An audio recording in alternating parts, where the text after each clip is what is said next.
بسم اللہ الرحمن الرحیم۔ السلام علیکم عزیز خواتین و حضرات، میں ہوں محمد خزام عاشق اور آپ دیکھ رہے ہیں میرا یوٹیوب چینل جس کا نام ہے گردش دورہ۔ اور اس چینل کے اوپر آج ہم شمشیر بے نیام کی قسط نمبر 2 آپ کی خدمت میں پیش کر رہے ہیں، جسے لکھا ہوا ہے عنایت اللہ التمش نے۔ تو چلے داستان کو شروع کرتے ہیں۔ خالد کو یہ یادیں پریشان کرنے لگی، شاید شرمسار ہوئی۔ قریش کے لوگوں نے رسول خدا کے گھر میں کئی بار غلاظت پھینکی تھی۔ جہاں کوئی مسلمان اسلام کی تبلیغ کر رہا ہوتا، وہاں قریش کے آدمی جا پہنچتے اور ہلڑ مچا دیتے تھے۔ بد اخلاق اور ددکارے ہوئے آدمیوں کو رسول خدا کو پریشان کرتے رہنے کے کام پر لگا دیا گیا تھا۔ خالد کو یہ اطمینان ضرور تھا کہ اس کے باپ نے محمد کے خلاف ایسی کوئی گھٹیا حرکت نہیں کی تھی، لیکن وہ 2 مرتبہ قریش کے 3-4 سرداروں کو لے کر رسول خدا کے چچا ابو طالب کے پاس یہ کہنے گیا تھا کہ وہ اپنے بھتیجے یعنی رسول خدا کو بتوں کی توہین اور نبوت کے دعوے سے روکے، ورنہ وہ کسی کے ہاتھوں قتل ہو جائے گا۔ لیکن ابو طالب نے ان لوگوں کو دونوں مرتبہ ٹال دیا تھا۔ خالد کو اپنے باپ کی بہت بڑی قربانی یاد آئی۔ عمارہ جو خالد کا بھائی تھا، وہ خاص طور پر خوبصورت نوجوان تھا۔ وہ ذہین تھا اور اس میں پانک پن تھا۔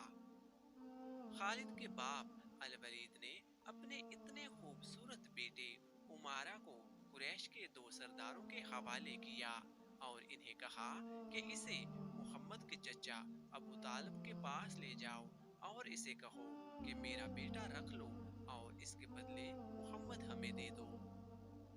خالد اپنے باپ کے اس فیصلے پر کانپ اٹھا تھا، اور جب اس کا بھائی عمارہ دونوں سرداروں کے ساتھ چلا گیا تھا تو خالد تنہائی میں جا کر رویا تھا۔ ابو طالب سرداروں نے عمارہ کو رسول کریم صلی اللہ علیہ وسلم کے چچا کے آگے کر کے کہا، اسے تم جانتے ہو، یہ عمارہ بن الولید ہے۔ تم یہ بھی جانتے ہوں گے کہ بنو ہاشم نے، جس کے تم سردار ہو، ابھی تک اس جیسا سجیلا اور عقل مند جوان پیدا نہیں کیا۔ یہ ہم ہمیشہ کے لیے تمہارے حوالے کرنے آئے ہیں۔ اسے اپنا بیٹا بنا کر رکھو گے تو تمام عمر فرما بردار رہے گا، اور اگر اسے اپنا غلام بناؤ گے تو قسم ہے اللہ کی تم پر اپنی جان بھی قربان کر دے گا۔ مگر تم اسے میرے حوالے کیوں کر رہے ہو؟ ابو طالب نے پوچھا، کیا بنو مخزوم کی ماؤں نے اپنے بیٹوں کو نیلام کرنا شروع کر دیا ہے؟ کہو اس کی کتنی قیمت چاہتے ہو؟ اس کے عوض ہمیں اپنا بھتیجا محمد دے دو۔ قریش کے ایک سردار نے کہا، تمہارا یہ بھتیجا تمہاری رسوائی کا باعث بن گیا ہے۔ اس نے تمہارے آباء و اجداد کے مذہب کو رد کر کے نیا مذہب بنا لیا ہے۔ کیا تم نہیں دیکھ رہے کہ اس نے قبیلے میں آدمی کو آدمی کا دشمن بنا دیا ہے؟ تم میرے بھتیجے کو لے جا کر کیا کرو گے؟ ابو طالب نے پوچھا۔ قتل۔ قریش کے دوسرے سردار نے جواب دیا، ہم محمد کو قتل کر دیں گے۔ یہ بے انصافی نہیں ہوگی؟ تم دیکھ رہے ہو کہ ہم تمہارے بھتیجے کے بدلے تمہیں اپنا بیٹا دے رہے ہیں۔ یہ بہت بڑی بے انصافی ہوگی۔ ابو طالب نے کہا، تم میرے بھتیجے کو قتل کرو گے اور میں تمہارے بیٹے کو پالوں گا اور اس پر خرچ کروں گا اور اسے بہت اچھی زندگی دوں گا۔ تم میرے پاس کیسا انصاف لے کر آئے ہو؟ میں تمہیں عزت سے رخصت کرتا ہوں۔ خالد نے جب اپنے بھائی کو اپنے سرداروں کے ساتھ واپس آتے دیکھا اور سرداروں سے سنا کہ ابو طالب نے یہ سودا قبول نہیں کیا، تو خالد کو دلی مسرت ہوئی تھی۔ محمد کا تم نے کیا بگاڑ لیا تھا ابو سلیمان؟ خالد کی ذات سے ایک سوال اٹھا۔ اس نے خیالوں ہی خیالوں میں سر ہلا دیا اور دل ہی دل میں کہا، کچھ نہیں۔ بے شک محمد کا جسم طاقتور ہے، لیکن رکانہ بن عبد یزید جیسے پہلوان کو اٹھا کر پٹکنے کے لیے صرف جسمانی طاقت کافی نہیں۔ رکانہ بن عبد یزید رسول اکرم کا چچا تھا، جس نے اسلام قبول نہیں کیا تھا۔ وہ عرب کا مانا ہوا پہلوان تھا۔ نامی غرامی پہلوان آئے جنہیں اس نے ایک ہی داؤ میں پٹک کر اٹھنے کے قابل نہیں چھوڑا تھا۔ وہ وحشی انسان تھا اور وہ صرف لڑنا اور مارنا جانتا تھا۔ خالد کو وہ وقت یاد آنے لگا جب مسلمانوں کو دکھ کرنے والے 3-4 آدمیوں نے ایک دن رکانہ پہلوان کو خوب کھلایا پلایا اور اسے کہا تھا کہ تمہارا بھتیجا محمد کسی کی ہاتھ نہیں آتا، نہ اپنی تبلیغ سے باز آتا ہے، نہ کسی سے ڈرتا ہے، اور لوگ اس کی باتوں کے جادو میں آتے چلے جا رہے ہیں۔ کیا تم اسے سیدھا نہیں کر سکتے؟